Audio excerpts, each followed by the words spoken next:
আজকের বিষয় 2018 সালে মির্জা ফখরুলের বলা একটা কথা নিয়ে। কথাটা গুরুত্বপূর্ণ, সেজন্য এতদিন পরে টাইনে আনতেছি। উনি বলছিলেন বিএনপি শরিয়া আইনে বিশ্বাস করে না।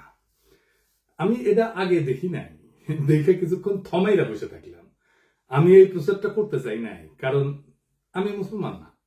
আবার মোদির ফুয়ারা এসে বলতে থাকবে, শালা মালবান, তুই কেন এই বিষয় নিয়ে কথা কইস? তুই বাংলাদেশের মুসলমানদের মনকে বিষাক্ত করে দিতেছিস, তুই দেশকে অশান্ত বানায় রেখা ইন্ডিয়া লাভ করে দিতেছিস, তুই শালা রয় রেজেন। কিন্তু বাধ্য এক করতে হইল, কারণ বাংলাদেশের মানুষ এক মহাবিপদের সামনে পড়ছে। এই সমস্ত ভীরু কাপুরুষ ইন্ডিয়ার পশ্চিমের সামনে নত জানু রাজনৈতিক নেতা এবং দলের নেতাদের কারণে। মির্জা ফখরুল যে বিয়া করেছিলেন সেটা শরিয়া আইনে না, কাজী অফিসে যে বিয়া হয় সেটা শরিয়া নিকাহ শর্ত পূরণ করে এবং একই সাথে রাষ্ট্রীয় আইনের স্বীকৃতি দেয়। অর্থাৎ কাজী অফিসের নিকাহ আসলে শরিয়া প্লাস সিভিল আইনের কম্বিনেশন। শরিয়া আইনে বিশ্বাস মুসলমানদের জন্য আবশ্যিক। একজন মুসলমান কোরআন এবং সুন্নাহ মানেন, মানেই তিনি স্বীকার করেন যে সেখান থেকে নির্গত আইনই তার জীবনের বিধান। অতএব শরিয়া আইন মানা মানে আল্লাহর পাঠানো আইনগত কাঠামোকে মানা। এটা কোনো বিকল্প বা ইচ্ছিক বিষয় না যে আমি বিশ্বাস করলাম বা বিশ্বাস করলাম না, বরং ইমানের অপরিহার্য অনুষঙ্গ একজন মুসলমানের জন্য। ইসলামের মতে শরিয়া আইন অস্বীকার মানে আল্লাহর সার্বভৌমত্ব অস্বীকার করা। এখন কেমনি মির্জা ফখরুল বলে যে বিএনপি শরিয়া আইনে বিশ্বাস করে না? এই যে এখন যে তারা বলে না যে মৌলবাদে তারা বিশ্বাস করে না, এটা ওই সময়ে দেওয়া সাক্ষাৎকারে আছে। মানে এটা সে দিছিল ইন্ডিয়ান এক্সপ্রেসের সাথে, মানে ইন্ডিয়ান মিডিয়ার সাথে দেওয়া সাক্ষাৎকারে এই কথাগুলো বলছে।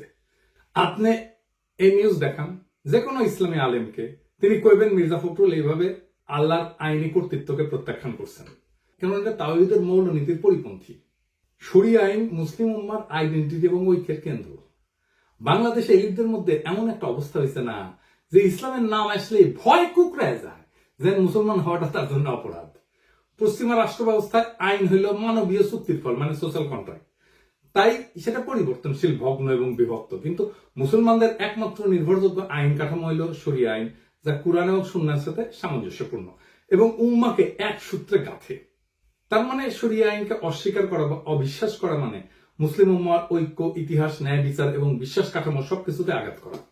দুনিয়াতে নানা আইনি ব্যবস্থা আছে যা এই বৈশ্বিক আইনি কাঠামো তৈরিতে সাহায্য করছে। যেমন ধরেন রোমান আইন, এখান থেকে আমাদের যে সিভিল ল এটা আসছে। কমন ল এটা যে অ্যাংলো আমেরিকান ট্র্যাডিশন থেকে আসছে। ক্যানন ল এটা খ্রিস্টান চার্চের আইন, এবং এই ক্যানন ল এরও ভূমিকা আছে বৈশ্বিক আইন কাঠামো তৈরি করার ক্ষেত্রে। প্রাচীন হিন্দু আইন এটারও তো বৈশ্বিক আইন কাঠামো তৈরি করার ক্ষেত্রে ভূমিকা আছে। চীনা আইন এটাও তো ভূমিকা আছে বৈশ্বিক আইন কাঠামো তৈরি করার ক্ষেত্রে। আন্তর্জাতিক আইন যেমন ইউএন হিউম্যান রাইটস বা জেনেভা কনভেনশন, এগুলো তো আইন। ইসলামী শরিয়া আইন এমন একটা আইন যা সারা দুনিয়ার আধুনিক আইন কাঠামোর তৈরিতে অবদান রাখছে। কিভাবে আসেন দেখি। রোমান ল এবং আধুনিক পশ্চিম আইন শরিয়া আইন থেকে ধার করেছে।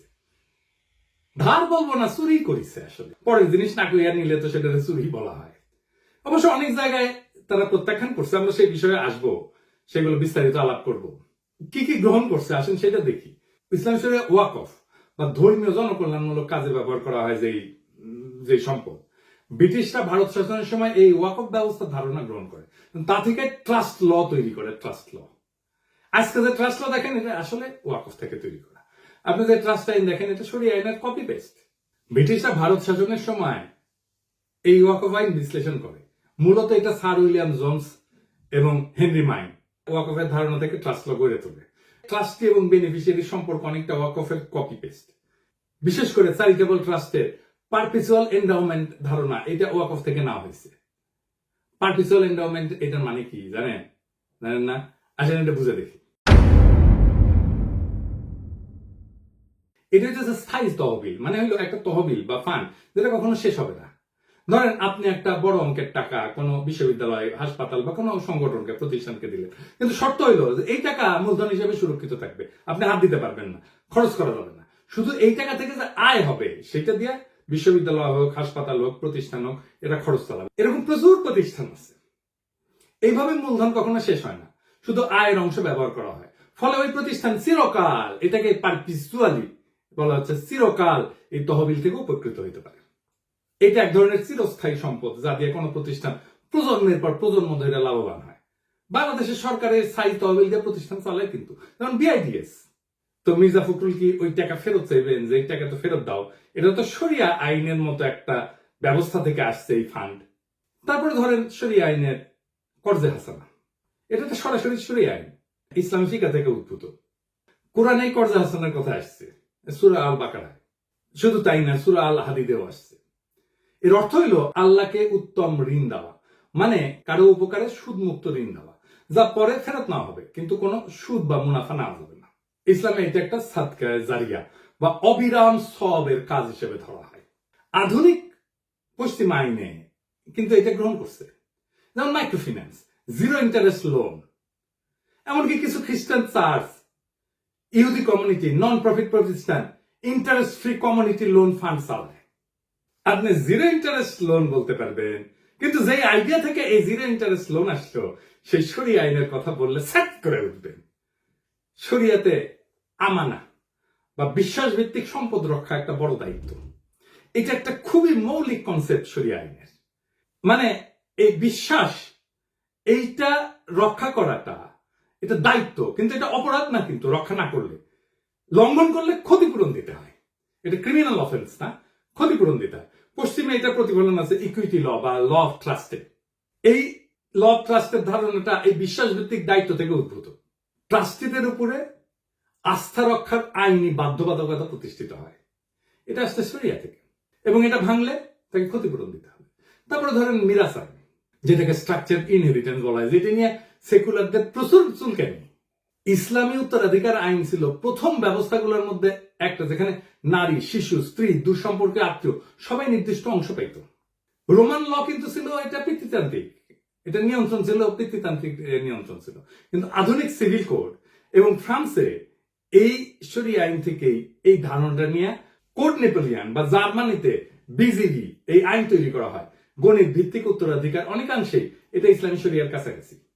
নেপোলিয়ান যে আইনটা করছিলেন ফ্রান্সে, আসলে এটা একটু মিলাই দেখি শরিয়া আইনের সাথে। কোড অফ নেপোলিয়ান এটা 1804 সালে ফ্রান্সে এটা প্রতিষ্ঠিত হয়, এবং বিজিবি নামে 1900 সালে জার্মানিতে প্রতিষ্ঠিত হয়। তো এটা মিল কোথায়? যেমন ফিক্স শেয়ার, মানে বৈধ উত্তরাধিকারদের ফিক্স শেয়ার ইসলামী আইনে নির্ধারিত অংশে, যেমন ফরজ ফারায়েজ, ফরাসি কোডে এটাকে বলা হয় রিজার্ভ হেরিডিটারি। কিছু অংশ সন্তানদের জন্য সংরক্ষিত, আপনি ইচ্ছা করলেও সেটা বাতিল করতে পারবেন না। সন্তান এবং স্ত্রীর জন্য একটা প্রায়োরিটি আছে ইসলামেও। স্ত্রী, স্বামী, সন্তান, পিতামাতা এদের অংশ সুনির্ধারিত। এই নেপোলিয়ান কোডেও স্পাউস মানে স্ত্রী এবং লেজিটিমেট চাইল্ড, বৈধ সন্তান, এদের জন্য লিগাল মিনিমাম একটা ইনহেরিটেন্স ধার্য করা হয়েছে। এবং ম্যাথমেটিক্যাল প্রিসিশন আছে ইসলামে, অঙ্ক করে ভাগ করে দেওয়া। নেপোলিয়ান সিস্টেমে এই বন্টনটা নির্দিষ্ট ক্যালকুলেশনের মাধ্যমে নির্ধারিত হয়। মানে ধরেন যদি একজন স্ত্রী এবং 2 সন্তান থাকে, তাহলে কার অংশ কত হবে, স্ত্রী কত পাবে, সন্তান কত পাবে, সেটা আইন দিয়ে নির্ধারিত এই নেপোলিয়ান লয়। তারপরে ধরেন উইল করার ক্ষমতা। ইসলামে কিন্তু উইল করে সম্পদের সর্বোচ্চ 1/3 বিতরণ করা যায়, তার চেয়ে বেশি না। বাকি অংশ আইন মাফিক বন্টন করা হবে তার উত্তরাধিকারদের সাথে। নেপোলিয়ান কোডেও আপনি উইল করে কেবল নির্দিষ্ট অংশ বিতরণ করতে পারবেন, বাকিটা আইনের নির্ধারিত অংশ অনুযায়ী হবে। তারপরে ধরেন টর্ট আইন বা দিয়া, সিভিল কম্পেনসেশন যেটাকে বলা হয়, এটার ঐতিহাসিক শিকড় কিন্তু শরিয়াতে। শরিয়াতে ইচ্ছাকৃত ক্ষতি বা অনিচ্ছাকৃত মৃত্যুর জন্য ক্ষতিপূরণ, যেটাকে বলে দিয়া। পশ্চিমেও টর্ট ল বা ডেরিক্ট, এটা তৈরি হয় এই ধারণা থেকে, কারো উদ্দেশ্যে কেউ ক্ষতিগ্রস্ত হইলে ক্ষতিপূরণ দিতে হবে। যদিও শরিয়াতে ব্লাড মানে এটা নির্ধারিত, কিন্তু পশ্চিমে এটা আদালতের বিবেচনায়। তবু মৌলিক নীতিতে কিন্তু মিল আছে। এইবার আসেন পশ্চিমারা কি নিয়ে হাউকাউ করে। আমি সবকটা নিয়ে আলাপ করবো না, দীর্ঘ হয়ে যাবে। তবে একটা নিয়ে আলাপ করব, সেটা হচ্ছে সাক্ষ্য নিয়ে। নারীদের সাক্ষ্য দেওয়া অর্ধেক গণ্য হওয়া নিয়ে। পশ্চিমারা শরিয়া আইন অনুসারে নারীর সাক্ষ্য অর্ধেক গণ্য হয়, এটাকে গ্রহণ করে না। শরিয়ায় নির্দিষ্ট ক্ষেত্রে, সব ক্ষেত্রে না কিন্তু নির্দিষ্ট ক্ষেত্রে, যেমন আর্থিক লেনদেনের ক্ষেত্রে নারীর সাক্ষ্য পুরুষের অর্ধেক, এটা সত্য। পশ্চিম আইন নারী পুরুষের সাক্ষ্যকে সমান মর্যাদা দেয়। সেজন্য ওরা বলে এই শরিয়া আইন এটা জেন্ডার নিউট্রাল না, নারীকে ক্ষমতাকে খর্ব করা হয়েছে এবং নারীকে অসম্মান করা হয়েছে। ইসলামী শরিয়াতে নির্দিষ্ট কিছু ক্ষেত্রে নারীর সাক্ষ্য পুরুষের তুলনায় অর্ধেক, এটা বিধান আছে, বিশেষ করে আর্থিক লেনদেন সংক্রান্ত বিষয়। এটার আবার কতগুলো কারণ আছে। একটা হইতেছে সাংঘর্ষিক পরিবেশে নারীর ঝুঁকি কমানো, প্রোটেক্টিভ লজিক। এটা মানে ইসলামী সমাজে নারীদের দায়িত্ব কিন্তু মূলত পরিবার কেন্দ্রিক। বিচারালয় বা আদালতে উপস্থিত হওয়া ছিল এক ধরনের সামাজিক অস্বস্তির বিষয়, এখনো তাই, এমনকি পশ্চিমা সমাজও তাই। তাই আর্থিক বা অপরাধমূলক মামলায় নারীদের বাধ্যতামূলক সাক্ষী না বানায় সহযোগী সাক্ষী হিসেবে রাখা হয়েছে। এটা কিন্তু সুরক্ষামূলক শর্ত, এটা কিন্তু অবমাননা না, দমনমূলক না। মনস্তাত্ত্বিক এবং আবেগজনিত পার্থক্য আছে। অনেকে বলেন, যেমন ধরেন সাধারণত নারীরা বেশি সংবেদনশীল হয়, আবেগপ্রবণ হয়, তাই কোনো চাপে বা ভুল ব্যাখ্যার ঝুঁকি থেকে দ্বিতীয় নারী সাক্ষী রাখার মাধ্যমে স্মরণ করে দেওয়ার একটা পদ্ধতি নির্ধারিত হয়েছে। এবং আমরা দেখব যে আধুনিক পশ্চিমা আইনেও এটাকে অনুসরণ করা হয়েছে। আমরা একদম তাই মিলাই দেব।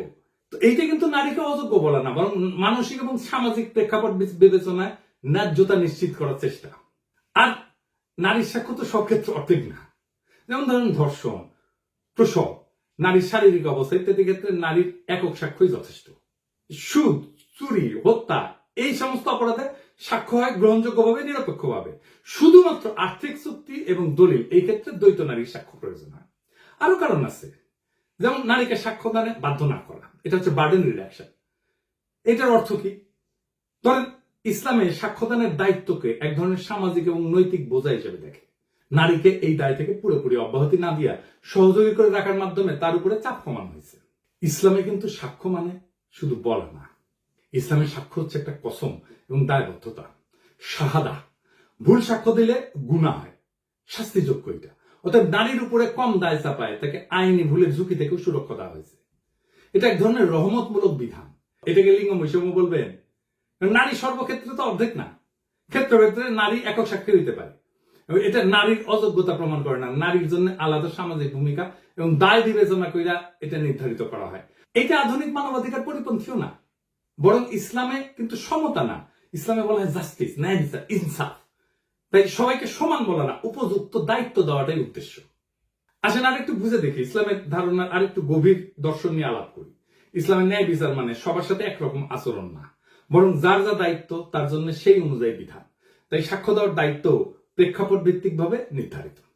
ইসলামী সমাজে আদিকাল থেকে সমাজে আদালত ছিল হিস্টোরিক্যালি পুরুষ শাসিত, কঠোর এবং জনসমাগমপূর্ণ স্থান। নারীদের জন্য আদালতে গিয়ে অচেনা পুরুষদের সামনে যুক্তি, স্মৃতি, প্রশ্নোত্তর, জেরা এই সমস্ত ছিল সামাজিকভাবে অস্বস্তিকর এবং সম্ভাব্য অপমানজনক। তাই শরিয়া বলছে যে একজন নারী একা সাক্ষ্য না দিয়ে আরেকজন নারী থাকুক, যেন ভুল হইলে সে স্মরণ করাই দিতে পারে। এটা নারীর জন্য মানসিক সুরক্ষা। আমরা আগে আলোচনা করছি আইনি দায় এবং পাপের ঝুঁকি থেকে সুরক্ষা। মানে ইসলামে তো সাক্ষ্য দেওয়া মানে শুধু তথ্য দেওয়া না, এটি ইমানের অংশ এবং কসমের মতো গুরুত্বপূর্ণ। মিথ্যা সাক্ষ্য বা ভুল তথ্য দিলে সেটা গুনাহ এবং সামাজিক আইনি অপরাধ। তাই নারীর উপর একা সাক্ষ্য দেওয়ার ভার না দিয়ে তার পাশে আরেকজন নারী রাখা হয়েছে, মানে কেউ ভুল করলে যথাযথ সংশোধন হয়। এমনকি গবেষণাও দেখা গেছে যে নারীরা সাধারণত ব্যক্তিগত স্থিতিতে ভালো হইলেও নির্ভুল সংখ্যাগত তথ্য বা দীর্ঘমেয়াদী ডিটেল বিষয়ে ভুল করার সম্ভাবনা পুরুষের চেয়ে বেশি, বিশেষ করে পূর্ব আধুনিক সমাজে। তাই জটিল আর্থিক বিষয় বা দলিলের ক্ষেত্রে এক নারীর ভুল হইলে আরেকজন তাকে রিমাইন্ড করতে পারে। এটা মানবিক এবং প্রামাণ্যমূল্য সুরক্ষা। তারপরে সামাজিক সম্মান রক্ষা।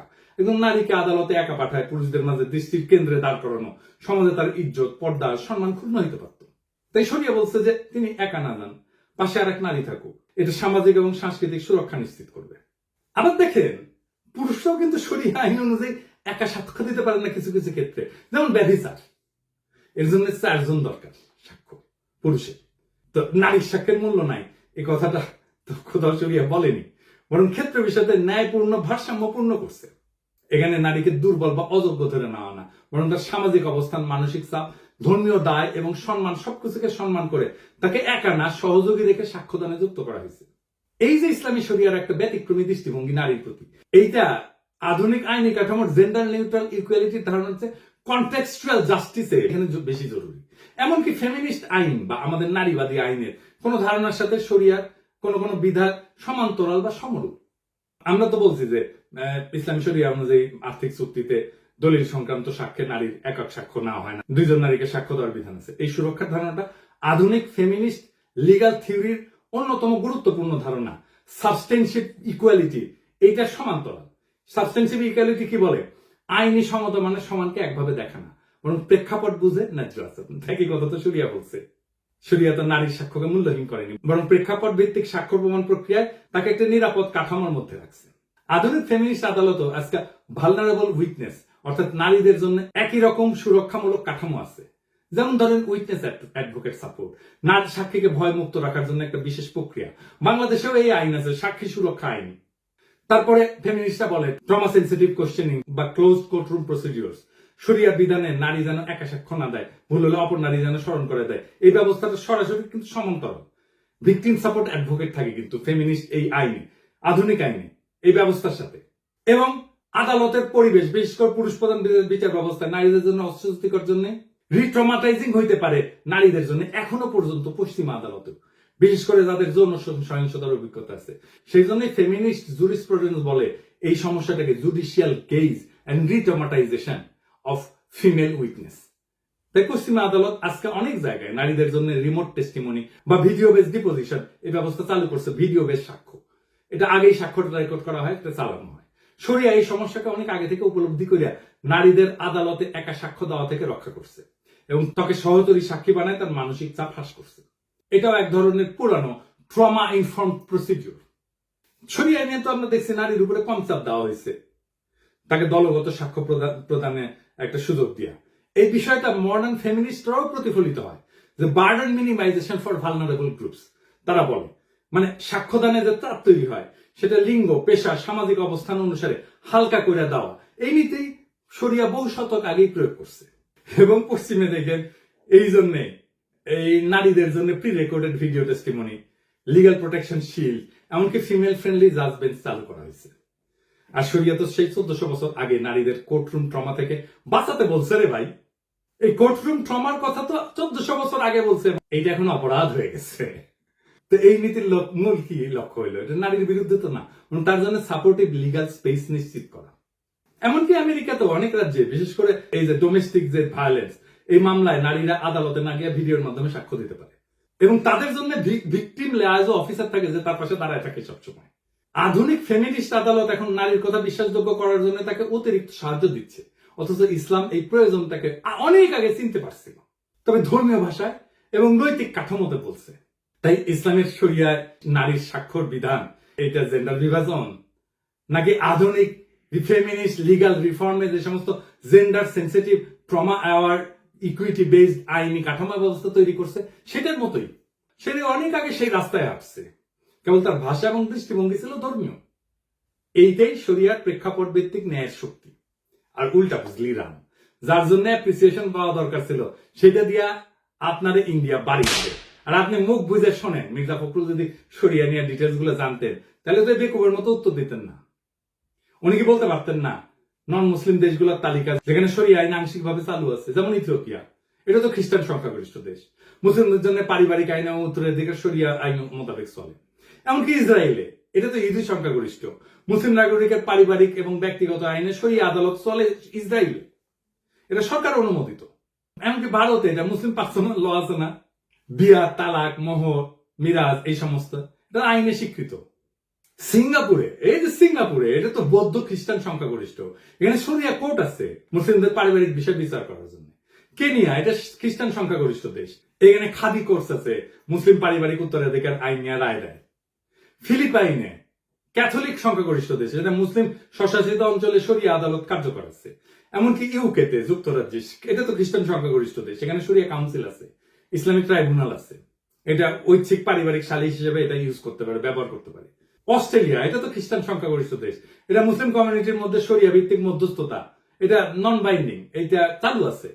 সেদিন দেখলাম এই যে গণ অধিকার পরিষদের রাশেদ বলছে আমাকে নিয়ে যে আপনি অনেক ইসলামিক মূল্যবোধের বক্তব্য প্রচার করেন, সে আপনি কেন আজও ইসলাম ধর্ম গ্রহণ করেননি?